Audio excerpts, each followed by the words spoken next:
Hello everyone. हम लोग इस वाले वीडियो में क्लास 9 का चैप्टर 2 स्टार्ट करेंगे जिसका नाम है is matter around us pure. ठीक है, हम लोगों ने लास्ट जो चैप्टर पढ़ा है चैप्टर नंबर 1 जिसका नाम है मैटर इन अवर सराउंडिंग। ठीक है, तो इसमें हम लोगों ने पढ़ा कि मैटर क्या होता है ना। मैटर की डेफिनेशन क्या होती है बच्चों? Anything that has mass, occupies space and offer resistance. ठीक है, ये सब किस में आता है? मैटर में। उसके बाद हमने फिजिकल स्टेट के बारे में पढ़ा कि 3 फिजिकल स्टेट होती है, सॉलिड, लिक्विड और गैस। इन तीनों को हम इंटर कन्वर्ट कर सकते हैं टेम्परेचर और प्रेशर के जरिए। ठीक है, उसमें हम कुछ ना कुछ चेंजेस करते हैं जिससे कि वो आपस में इंटर कन्वर्टिबल होते हैं। ठीक है, और ये चैप्टर हमने मतलब इसमें मैटर के बारे में पढ़ा है ना। ये जो चैप्टर है बच्चों, इसमें हम मैटर को क्लासिफाई करेंगे। ठीक है ना, हम लोगों ने उस वाले चैप्टर में पढ़ा कि जो मैटर है वो पार्टिकल से मिलकर बना होता है। ठीक है ना, मैटर जो है वो स्मॉल पार्टिकल से मिलकर बना होता है। टाइनी पार्टिकल्स होते हैं, एटम हो सकता है, मॉलिक्यूल हो सकता है। ठीक है, और वो कॉन्स्टेंटली मूविंग होते हैं। ठीक है, वो हमने वहां पर पढ़ा। अब यहाँ पर देखिए हम लोग क्लासिफाई कर रहे हैं मैटर को on the basis of particle. ठीक है ना, ये जो मैटर है हमारे सराउंडिंग में वो प्योर है या नहीं है। ठीक है, वो किससे मिलकर बना है, वो सारी चीजें हम यहाँ पर देखेंगे। ठीक है ना, तो जो मैटर है उसको हम पार्टिकल के हिसाब से क्लासिफाई कर सकते हैं कि जो मैटर है वो या तो प्योर सब्सटेंस हो सकता है या फिर मिक्सचर हो सकता है। ठीक है, मैटर या तो प्योर सब्सटेंस होगा या फिर मिक्सचर होगा, है ना। प्योर सब्सटेंस का मतलब आप सिंपली देखिए, हम प्योर किसको बोलते हैं? जिसमें मतलब कोई भी इम्प्योरिटी ना हो, है ना। इम्प्योरिटी मतलब जो हमें नहीं चाहिए। जैसे कि मैं बात करूं, मेरे पास प्योर गोल्ड है ना। प्योर गोल्ड का मतलब क्या होता है कि उसमें सारे के सारे जो पार्टिकल्स है ना, वो किसके होने चाहिए? गोल्ड के होने चाहिए, है ना। अगर वो इम्प्योर है, ठीक है, अगर वो इम्प्योर है तो उसमें दूसरे पार्टिकल्स भी रहेंगे, है ना। हो सकता है कॉपर हो, एल्यूमिनियम हो, ठीक है, रोडियम हो। हम डिफरेंट डिफरेंट टाइप के बनाते ही हैं, है ना। तो अगर 24 कैरेट गोल्ड की बात करें तो वो क्या होगा? प्योर होगा। ठीक है, 18 कैरेट हो गया, 22 कैरेट है वो प्योर नहीं है, दैट इज मिक्सचर। आया समझ में, है ना। तो बच्चों प्योर सब्सटेंस का मतलब होता है कि जिसमें एक ही टाइप के पार्टिकल्स प्रेजेंट रहे, वो प्योर होता है। और मिक्सचर वो होते हैं जिसमें डिफरेंट टाइप के पार्टिकल्स प्रेजेंट होते हैं। ठीक है, तो प्योर सब्सटेंस में हम एग्जांपल लिख सकते हैं जैसे कि गोल्ड है ना। गोल्ड अगर प्योर है इसका मतलब सारे के सारे वहां पर पार्टिकल किसके होंगे?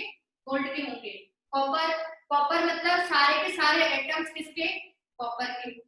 वाटर, वाटर प्योर होगा, इसका मतलब सारे पार्टिकल्स किसके होंगे? वाटर के होंगे। H2O वहां पर प्रेजेंट रहेगा।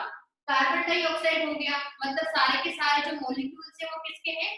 CO2 के। ठीक है, अब यहाँ पर देखिए बच्चों, आप गोल्ड है, कॉपर है, वाटर है, CO2 है ना। गोल्ड और कॉपर क्या है? ये एलिमेंट है ना। मतलब जो प्योर सब्सटेंस होते हैं बच्चों, वो प्योर सब्सटेंस या तो एलिमेंट फॉर्म में होगा या फिर कंपाउंड में होगा। भाई हमारे पास प्योर गोल्ड भी हो सकता है, वाटर भी हो सकता है ना। कार्बन डाइऑक्साइड हो सकता है, सिल्वर प्योर हो सकता है ना। तो जो प्योर सब्सटेंसेस होते हैं वो या तो एलिमेंट्स में एग्जिस्ट करते हैं या फिर कंपाउंड की फॉर्म में। ठीक है, तो एलिमेंट जैसे कि कॉपर है, सिल्वर है, गोल्ड है ना। कंपाउंड मतलब या तो वाटर प्योर होगा, अमोनिया है, कार्बन डाइऑक्साइड। ठीक है, ये यहाँ पर मैंने कुछ एग्जांपल्स लिखे हैं। तो प्योर सब्सटेंस मतलब ये है ना। मतलब सारे पार्टिकल कैसे होते हैं? एक ही टाइप के होते हैं। जब पार्टिकल बच्चों एक ही टाइप के होंगे तो उनकी जो प्रॉपर्टीज होगी वो क्या रहेगी? सेम रहेगी, है ना। डेफिनेट सेट ऑफ प्रॉपर्टीज रहेगा। अगर मेरे पास प्योर वाटर है तो उसका जो बॉइलिंग पॉइंट है, मेल्टिंग पॉइंट है, जो सारी एक फिजिकल प्रॉपर्टीज होती है, डेंसिटी हो गया, वो क्या रहेगा? बिल्कुल फिक्स रहेगा। अगर आपने कुछ इम्प्योरिटीज उसमें मिला दी या फिर वो इम्प्योर है ना, तो वो क्या रहेगा? उसमें जो उसकी प्रॉपर्टीज है वो चेंज हो जाएगी, है ना। और जो ये जो प्योर सब्सटेंसेस होते हैं ना बच्चों, इनको आप फिजिकल तरीके से अलग नहीं कर सकते। फिजिकल मेथड्स लाइक आप लोग पढ़ते हुए आए हो, जैसे कि हैंड पिकिंग होता है ना। हैंड पिकिंग है, फिल्ट्रेशन है, ठीक है, और आपका क्रोमेटोग्राफी हो गया। ठीक है, वो आप इसी में देखोगे, सारे डिस्टिलेशन है। तो ये जो तरीके होते हैं ना, ये जो मेथड्स है, इसमें आप के प्योर सब्सटेंसेस को अलग नहीं कर सकते। जैसे कि हम बात करें वाटर, वाटर किससे मिलकर बना हुआ है? हाइड्रोजन ऑक्सीजन से, है ना। हाइड्रोजन ऑक्सीजन कंबाइन होके क्या बनाते हैं? H2O। अब ऐसा तो नहीं है ना कि आपके सामने आपको पानी दे दिया, उसमें से आप हैंड पिकिंग करके हाइड्रोजन ऑक्सीजन निकाल रहे हो, या फिर डिस्टिलेशन करवा के हाइड्रोजन को उड़ा रहे हो, ऑक्सीजन को रख रहे हो। ऐसा नहीं होता है ना, ऐसा नहीं होता, क्योंकि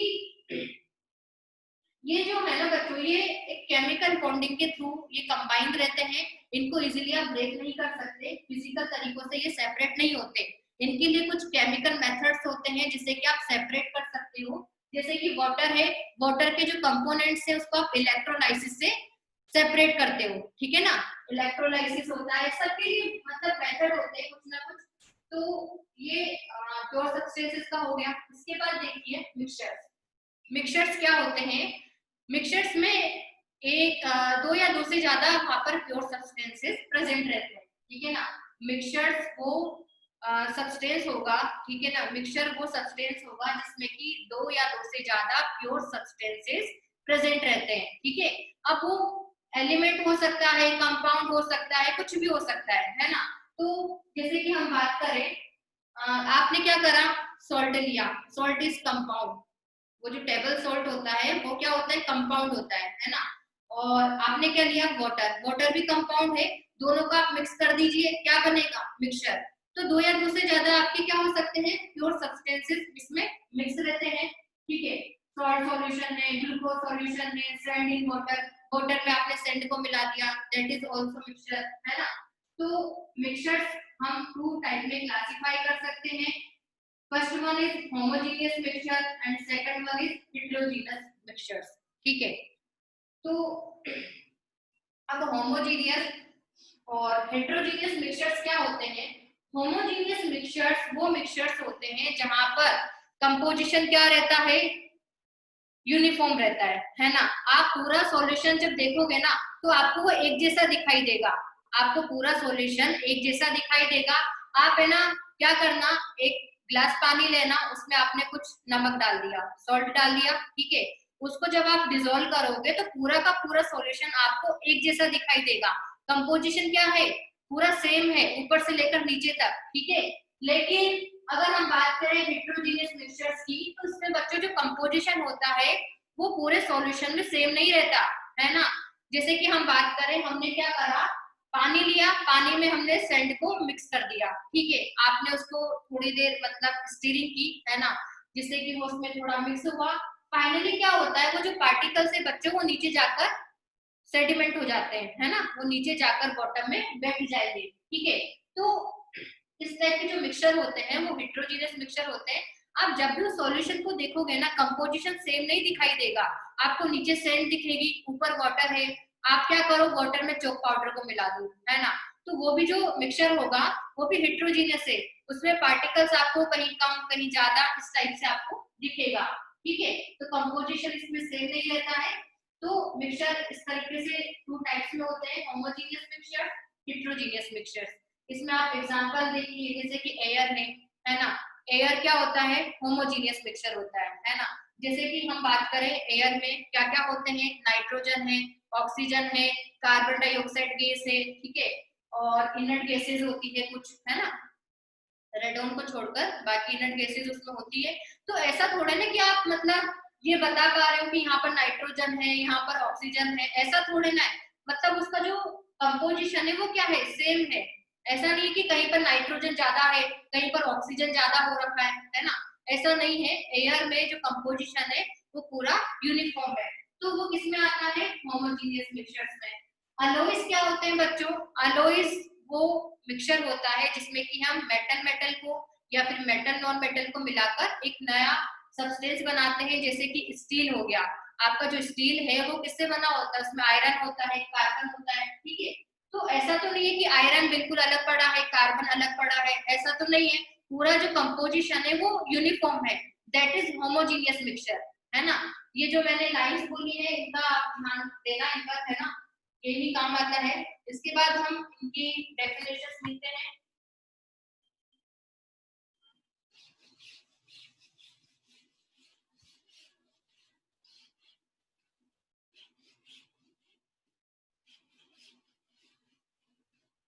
अगर ये समझ में आता है ना तो बहुत ज्यादा सिंपल है ना। डेफिनेशन भी आप इजीली लिख सकते हो।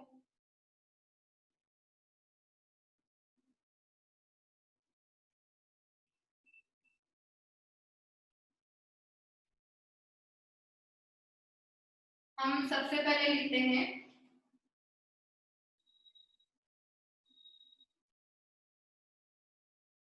Pure substances. ठीक है,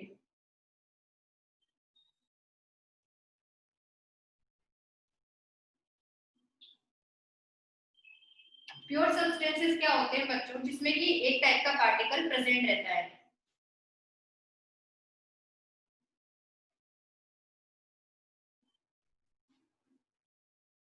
In which only one type of particle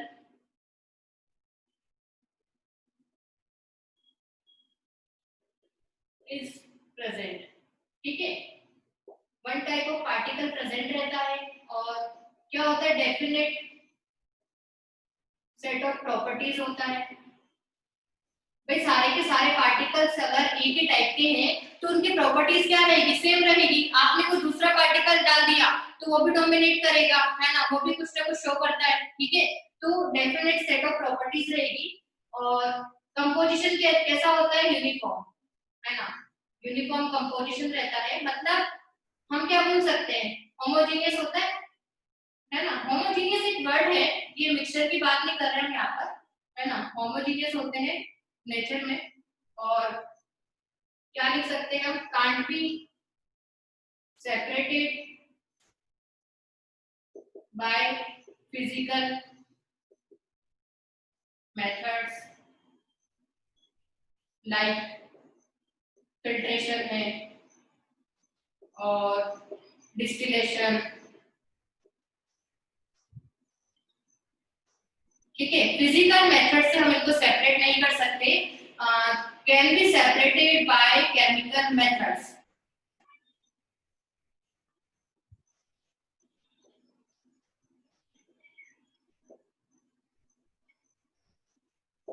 अब इसके एग्जांपल लिखते हैं हम, जैसे कि कॉपर है, एल्यूमिनियम है ना, और गोल्ड हो गया, वाटर है, ठीक है, अमोनिया है।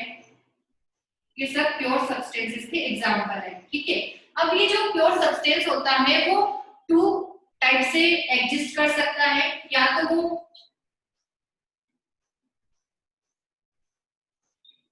एलिमेंट होगा या फिर compound.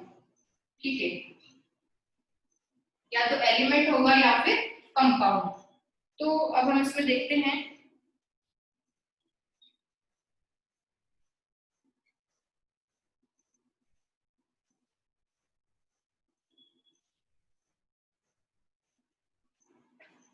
Copper, aluminium, gold, water, ammonia. अब इसमें हम लिखते हैं एलिमेंट क्या होता है।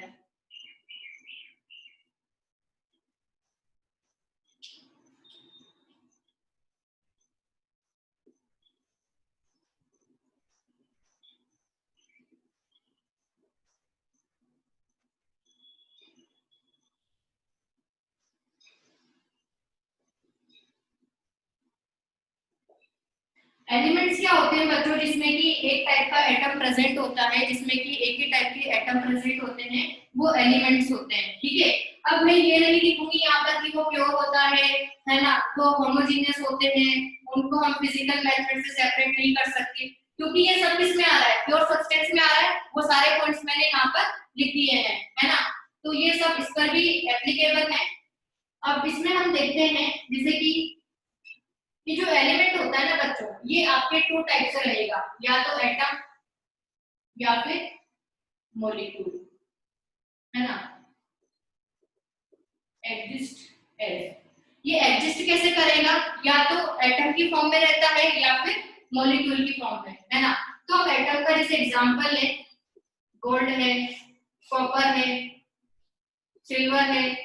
ठीक है, ये एटम की फॉर्म में है यहाँ पर, है ना, एलिमेंट। और मॉलिक्यूल जैसे कि हाइड्रोजन हो गया, ऑक्सीजन है, नाइट्रोजन,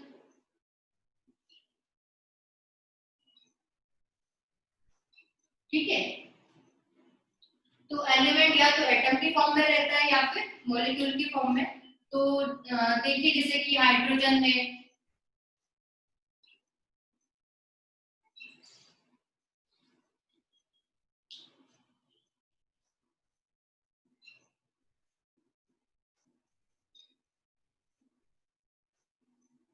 ये यहाँ पर मैंने क्या लिखे हैं, एटम्स लिखे हैं। जैसे कि हाइड्रोजन है, हाइड्रोजन का एटम कैसे रहेगा, ऐसे, है ना। लिथियम, लिथियम का इस तरीके से ये एटम है, सोडियम है, पोटेशियम है, ये एटम्स है हर किसी ये जो एलिमेंट है उनके। इसके बाद देखिए मॉलिक्यूल्स कैसे बनते हैं। जैसे कि हम बात करें हाइड्रोजन, है ना। तो ये जो हाइड्रोजन है, हाइड्रोजन का एक एटम और ये दूसरा एटम, ये कंबाइन होके क्या बनाते हैं, H2 मॉलिक्यूल, ठीक है। ये H2 का मॉलिक्यूल यहाँ पर बन चुका है, ठीक है। ये हाइड्रोजन, ये लिथियम है जैसे कि, और ये सोडियम है, पोटेशियम,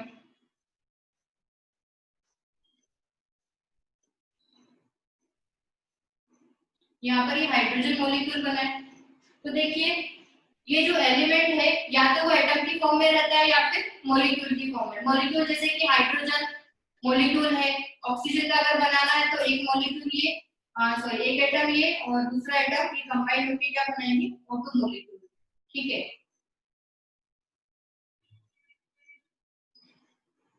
तो प्योर सब्सटेंस का मतलब बस इतना समझिए कि उसमें क्या रहता है, एक ही टाइप के पार्टिकल रहते हैं। अगर मेरे पास प्योर एटम्स है ना, तो सारे के सारे एटम किसके रहेंगे, उस पर्टिकुलर एलिमेंट के रहेंगे।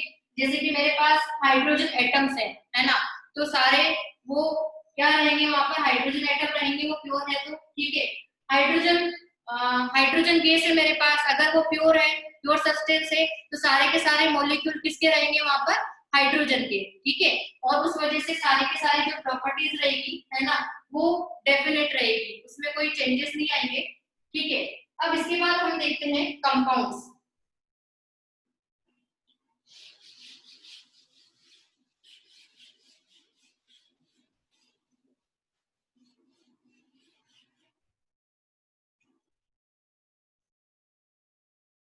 प्योर सब्सटेंसेस कैसे मिल सकते हैं हमें, या तो एलिमेंट्स में या फिर कंपाउंड्स में।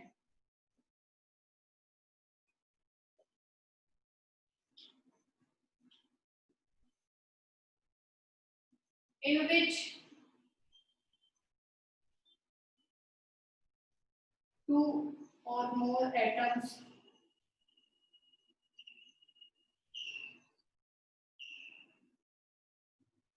in which two or more atoms of different element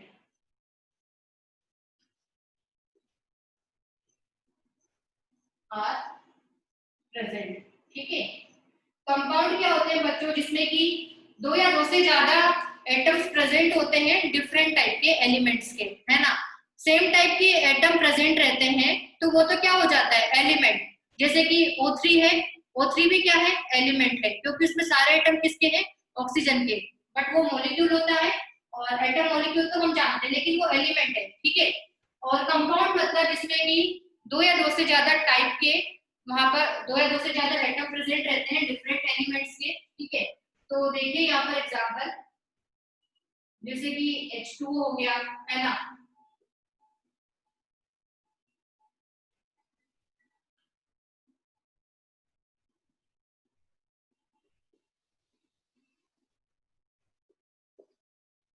तो ये सब कंपाउंड्स हैं।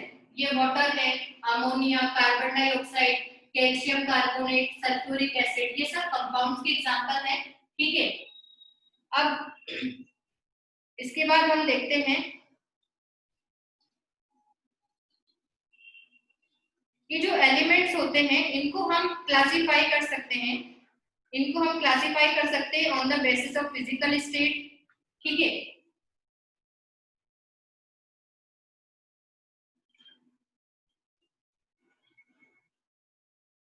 क्लासिफिकेशन of the elements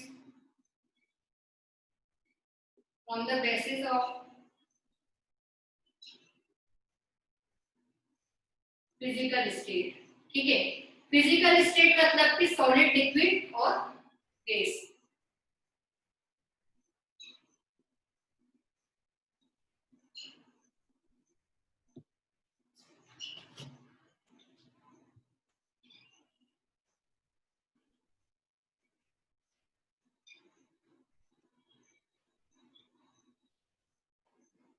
ये जो एलिमेंट्स हैं इनको हम क्लासिफाई कर सकते हैं फिजिकल स्टेट के हिसाब से।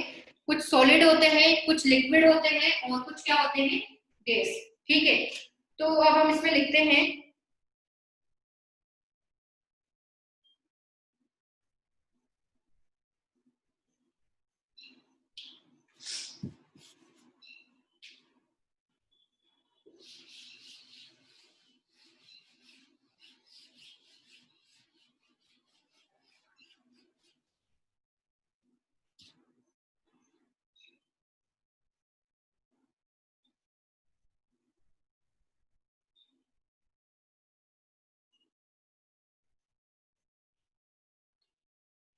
इसके अलावा हम क्लासिफाई कर सकते हैं एलिमेंट्स को।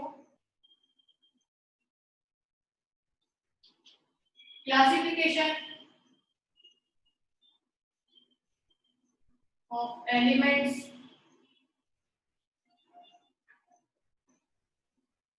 On the basis of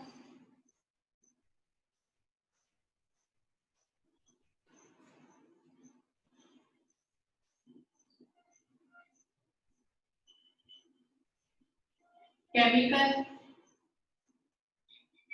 properties. ठीक है, केमिकल प्रॉपर्टीज के हिसाब से हम क्लासिफाई कर सकते हैं। एक तो होता है मेटल्स, दूसरा है नॉन मेटल्स और फिर आते हैं मेटलॉइड्स। ठीक है भाई, ये तो नेचर होता है ना। केमिकल प्रॉपर्टीज तो किस पर डिपेंड करती है कि जैसे कि कुछ एलिमेंट होते हैं वो क्या करते हैं, इलेक्ट्रॉन लूज करते हैं, है ना, उनको हम क्या बोलते हैं, मेटल्स। तो इनके पास क्या टेंडेंसी है, टेंडेंसी टू लूज इलेक्ट्रॉन्स। ठीक है, नेक्स्ट देखिए नॉन मेटल्स मतलब जो कि एक्सेप्ट करते हैं, टेंडेंसी टू एक्सेप्ट इलेक्ट्रॉन्स।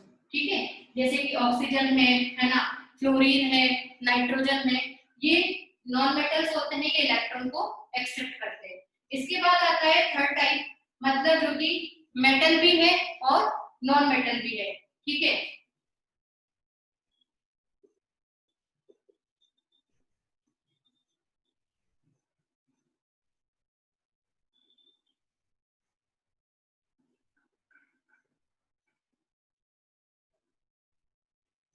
जिनमें कि दोनों टाइप की प्रॉपर्टीज होती है, मेटल्स और नॉन मेटल्स।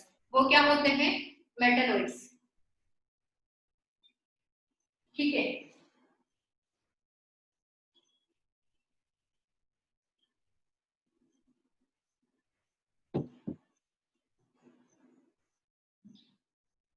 पीरियोडिक टेबल में अगर हम बात करें, पीरियोडिक टेबल क्या होता है, ये जो एलिमेंट्स है इनका अरेंजमेंट होता है वहां पर, है ना, एटॉमिक नंबर की इंक्रीजिंग ऑर्डर में।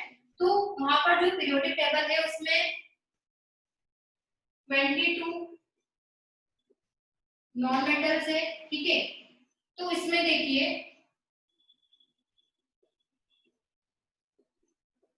10 नॉन मेटल कैसी होती है, सॉलिड स्टेट में, है ना, वो सॉलिड में मिलती है।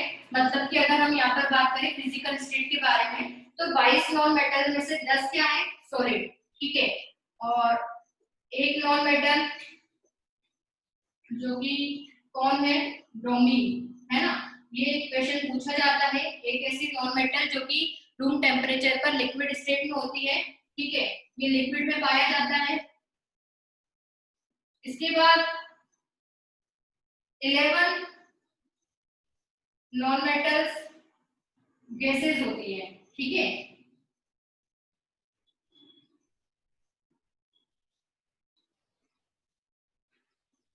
उसमें से जो 6 गैसेस क्या होती है, केमिकली इनर्ट।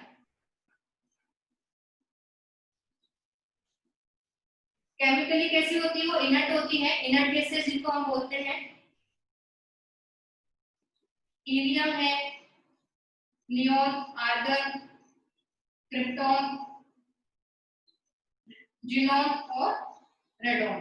ठीक है, ये 6 गैसेस जो कि नॉन मेटल्स भी है, ये गैसेस में मिलती है ना। और जो 5 है, मतलब 11 में से 6 हो गया, और जो 5 गैसेस है वो क्या होती है, केमिकली एक्टिव है ना।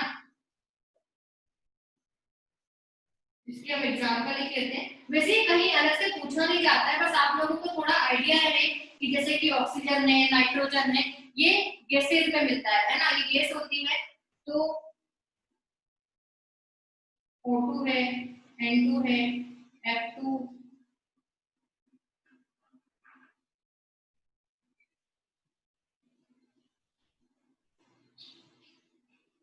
Cl2 है,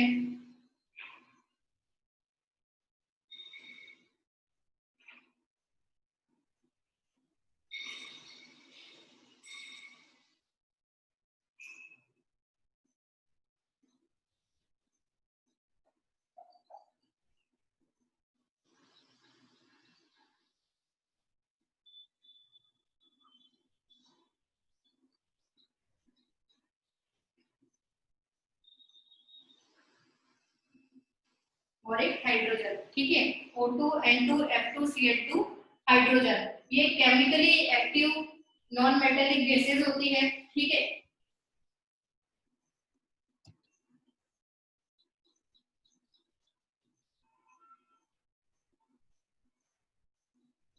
और जो 10 नॉन मेटल होते हैं जो सॉलिड होते हैं, तो उसको आप काउंट करके लिख सकते हो, जैसे कि बोरोन है, कार्बन है ना, तो आप उसको लिख सकते हो। ठीक है, अब इसके बाद हम देखते हैं अगला,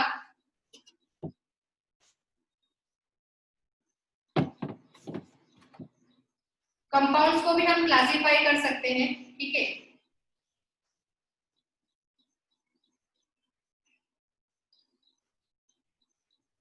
कंपाउंड्स को हम क्लासिफाई कर सकते हैं, जैसे कि इनऑर्गेनिक कंपाउंड होता है, ऑर्गेनिक कंपाउंड होता है। ठीक है,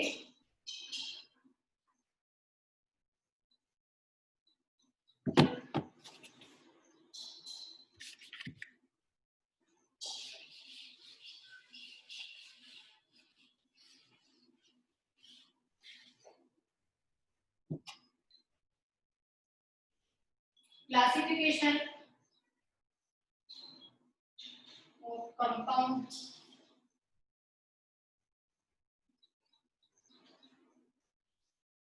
on the basis of source. ठीक है, मतलब जो कंपाउंड्स है ना, जो कंपाउंड्स है उनका सोर्स क्या है, वो कहाँ से हमें ऑब्टेन हो रहे हैं, उस हिसाब से हम इनको क्लासिफाई कर सकते हैं। एक होते हैं इनऑर्गेनिक कंपाउंड, इनऑर्गेनिक कंपाउंड। ठीक है, इनऑर्गेनिक कंपाउंड जो कि हमें कहाँ से ऑब्टेन होते हैं, मिनरल से। ठीक है, ऑब्टेन फ्रॉम मिनरल्स। ठीक है, जैसे कि HNO3 है, H2SO4 हो गया। ठीक है, H2CO3 है। इसके बाद देखिए ऑर्गेनिक कंपाउंड।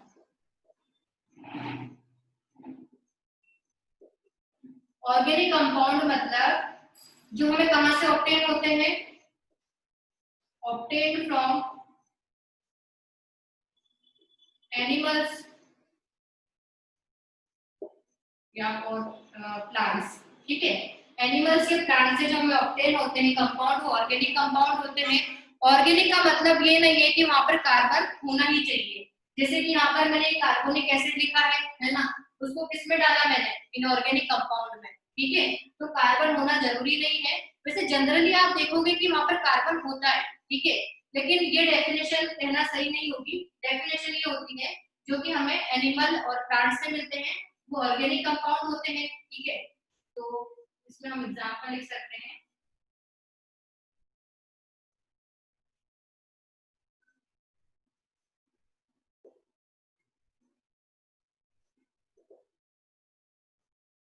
शुगर है, ग्लूकोज है, सिट्रिक एसिड, ये सब। ठीक है, इसके बाद हम क्लासिफाई कर सकते हैं कंपाउंड्स को। Classification of compounds on the basis of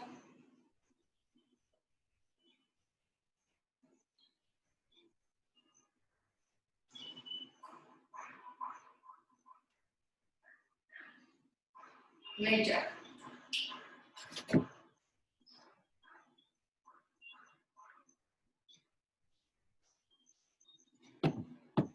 ये जो कंपाउंड होते हैं इनका नेचर मतलब इनकी जो प्रॉपर्टीज है वो कैसी है, मतलब उसको हम क्लासिफाई कर सकते हैं एसिड में, बेसिस और सॉल्ट। ठीक है, ये जो कंपाउंड है वो या तो एसिडिक होगा या फिर बेसिक होगा या फिर सॉल्ट होगा। ठीक है,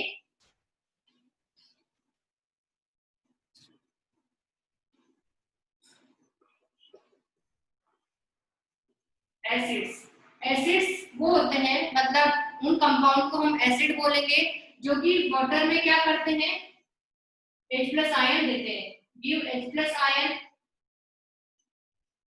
इन एक्वस सॉल्यूशन। ठीक है, इसको आप डिटेल में पढ़ते हो 10th क्लास में, अभी मैं बस इतना ही बता रही हूँ कि ये H प्लस आयन रिलीज करते हैं आरएनएस कंसेप्ट के हिसाब से, तो उनको क्या बोला जाता है, एसिड। ठीक है, एग्जाम्पल की बात करें hydrochloric acid, sulphuric acid, nitric acid, ये सब। ठीक है, ये एसिड है, ये कंपाउंड है और इनका नेचर क्या है, एसिड। मतलब जब हम इनको पानी में डालते हैं, है ना, इनका जब एक्वस सॉल्यूशन रहेगा उसमें ये H प्लस आयन रिलीज करते हैं। ठीक है, इसके बाद देखिए बेसिस क्या होते हैं, give OH minus ion in aqueous solution. ठीक है, ये वो कंपाउंड होते हैं जो कि वाटर में जाने के बाद OH माइनस आयन रिलीज करते हैं, हाइड्रोक्साइड आयन वहां पर रिलीज करते हैं, हाइड्रोक्सिल, जैसे कि NaOH हो गया, KOH, ये सब। ठीक है, इसके बाद हम सॉल्ट देखते हैं। सॉल्ट कहां से ऑब्टेन होते हैं बच्चों, एसिड और बेसिस, ऐसे कंपाउंड जो कि एसिड है और ऐसा कंपाउंड जो कि बेस है, इन दोनों को जब हम आपस में मिक्स करते हैं तो एक रिएक्शन होती है न्यूट्रलाइजेशन रिएक्शन। ठीक है, न्यूट्रलाइजेशन रिएक्शन का जो प्रोडक्ट होता है that is salt, obtain from neutralisation reaction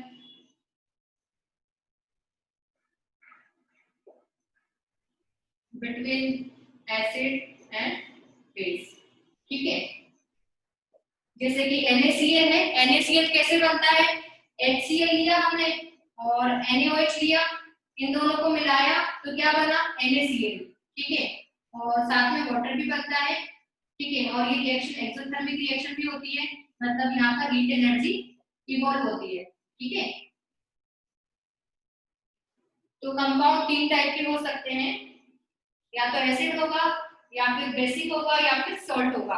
ठीक है, तो ये तो हो गया हमारा प्योर सब्सटेंसेस वाला पार्ट कंप्लीट हो चुका है। ठीक है,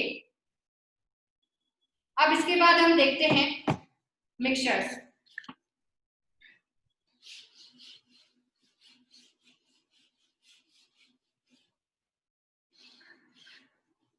मिक्सचर के बारे में मैंने आप लोगों को बताया था, मिक्सचर क्या होते हैं बच्चों, जैसे कि यहाँ पर हम पहले लिख लें,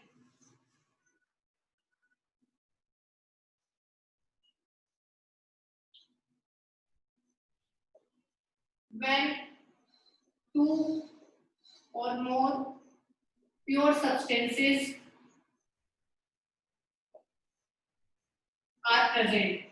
ठीक है, जब दो या दो से ज्यादा प्योर सब्सटेंसेस प्रेजेंट होते हैं किसी के अंदर दैट इज मिक्सचर। ठीक है, और ये जो होते हैं, है ना, इनका कंपोजिशन क्या रहता है, वेरिएबल होता है ना, इनका कंपोजिशन क्या होता है, वेरिएबल होता है, इसको आप ध्यान रखना, है ना।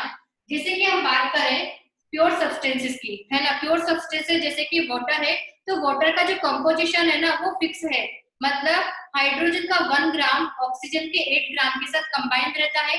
लेकिन जो मिक्सचर होते हैं ना इसको आप मतलब वेरिएशन ला सकते हो, जैसे कि हम बात करें, हम मतलब जैसे कि हमने पानी लिया, पानी में हम सॉल्ट मिक्स कर रहे हैं, है ना, तो आप सॉल्ट का अमाउंट कम ज्यादा कर सकते हो या फिर पानी का भी कम ज्यादा कर सकते हो, ठीक है ना।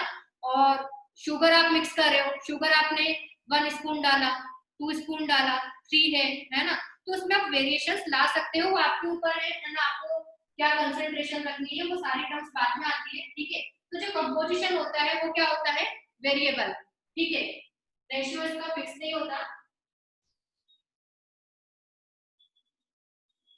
Can be separated by physical methods, इनको हम फिजिकल मेथड से सेपरेट कर सकते हैं, लाइक फिल्ट्रेशन है, डिस्टिलेशन है, फ्रैक्शनल डिस्टिलेशन है, क्रोमेटोग्राफी है, ठीक है, सेपरेटिंग फनल है, वो सब हम इसी वाले चैप्टर में आगे स्टडी करेंगे, ठीक है ना। हम इस वाले चैप्टर में मिक्सचर ही पढ़ते हैं, ठीक है। आपके पास मिक्सचर है, सॉलिड सॉलिड का है, सॉलिड लिक्विड है, ठीक है, लिक्विड लिक्विड का है, तो आप इनको सेपरेट कैसे करते हो वो सब हम इसमें डिस्कस करेंगे, ठीक है।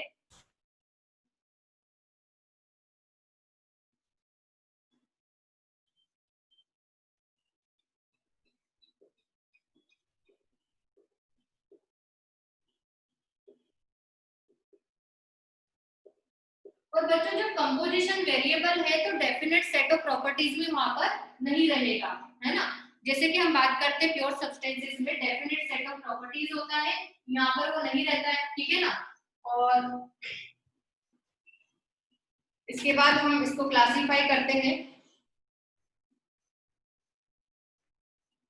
एक होमोजीनियस मिक्सचर होता है और दूसरा होता है हेट्रोजीनियस, ठीक है। मैंने स्टार्टिंग में ही बता दिया था, बस हम यहाँ पर लिख रहे हैं। होमोजीनियस मिक्सचर्स क्या होते हैं, जिनका कंपोजिशन क्या होता है, यूनिफॉर्म, यूनिफॉर्म कंपोजिशन होता है, मतलब आपको कोई सेपरेट लेयर नजर नहीं आएगी, है ना, आपको सेपरेट लेयर नजर नहीं आएगी, वो होते हैं होमोजीनियस मिक्सचर्स। आप क्या करो, पानी में ऑयल को डाल दो, पानी में जब आप ऑयल को डालते हो तो वो एक सेपरेट लेयर बना लेती है ना, मतलब वो जो मिक्सचर है वो हेट्रोजीनियस मिक्सचर है ना। तो इसमें लिख सकते हैं हम, नो सेपरेट लेयर, मतलब पूरा का पूरा जो सॉल्यूशन होता है वो एक जैसा दिखाई देता है, यूनिफॉर्म कंपोजिशन होता है। जैसे कि मेरे पास ये एक कंटेनर है, एक बीकर मैंने लिया, है ना, बीकर में आपने पानी फिल किया हुआ है, ठीक है। अब आप इसमें क्या करोगे, आपने इसमें सॉल्ट डाल दिया, है ना, और साथ में इसको ग्लास रोड से आपने स्टीरिंग की, ठीक है। तो जब आप फाइनल सॉल्यूशन को देखोगे ना, उसमें क्या होगा, पूरा का पूरा सॉल्यूशन एक जैसा दिखाई देगा, ऐसा नहीं कि कहीं पर ज्यादा पार्टिकल्स है कहीं पर कम है, ऐसा नहीं होगा, ठीक है। इस टाइप के जो सॉल्यूशन होते हैं वो होमोजीनियस सॉल्यूशन होते हैं, ठीक है। इसमें हम एग्जांपल लिख सकते हैं, salt in water, glucose solution हो गया, ठीक है, और एयर होता है, अलोइस है,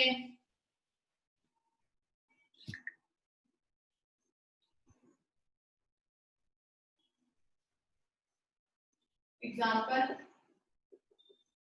alloys, air, salt solution, sugar solution, ठीक है। इसके बाद देखते हैं हम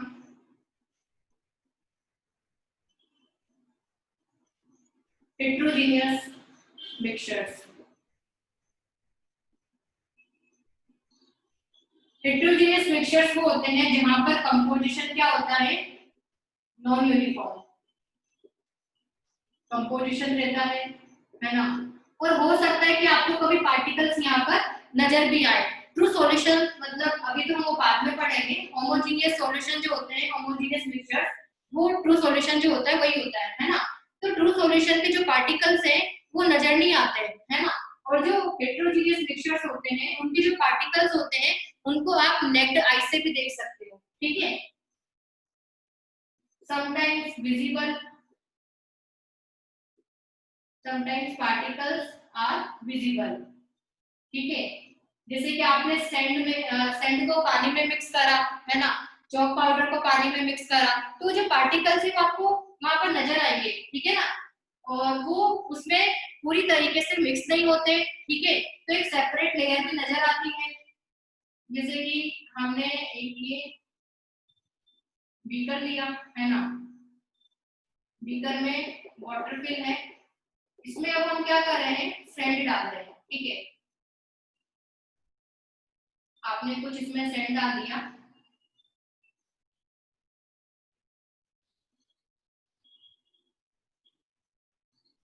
तो आप जब इसमें स्टीयरिंग करोगे, ग्लास रोड आपने लिया है ना, उससे जब आप इसको पूरा हिलाओगे मिक्सचर को, तो वो एक टाइम पर मतलब पूरा डिजोल्व हो जाएगा। लेकिन जब आप उसको साइड में रख दोगे है ना, कुछ टाइम के लिए आपने मान लो आधे एक घंटे के लिए साइड में रख दिया, तो जो पार्टिकल्स है ना वो नीचे जाकर बैठ जाते हैं, है ना। तो हेट्रोजेनियस मिक्सचर में क्या होता है, कंपोजिशन सेम नहीं रह पाता, और जो पार्टिकल्स कैसे रहते हैं, विजिबल रहते हैं, ठीक है। और एक सेपरेट लेयर वहां पर नजर आती है, ठीक है ना। अभी तो आप जब इसको हिलाते रहोगे ना ग्लास रोड से, तो ये तो पूरा मिक्स हो जाएगा, लेकिन आफ्टर सम टाइम क्या रहेगा, ये जो पार्टिकल्स है वो सेडिमेंट हो जाते हैं, ठीक है। जैसे कि चॉक पाउडर होगा या फिर सैंड होगा, वो नीचे की तरफ थोड़ा जाकर कलेक्ट हो जाएगा, है ना। और ऊपर यहाँ पर वाटर रहेगा, तो देखो यहाँ पर सेपरेट लेयर बन जाती है, ठीक है ना। कंपोजिशन क्या है यहाँ पर, पूरा का पूरा सेम नहीं है, ठीक है। तो हम यहाँ पर एग्जांपल लिख सकते हैं,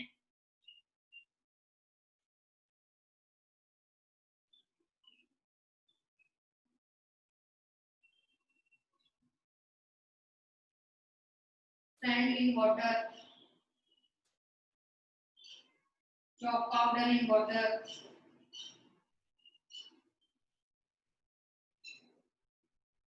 ठीक है।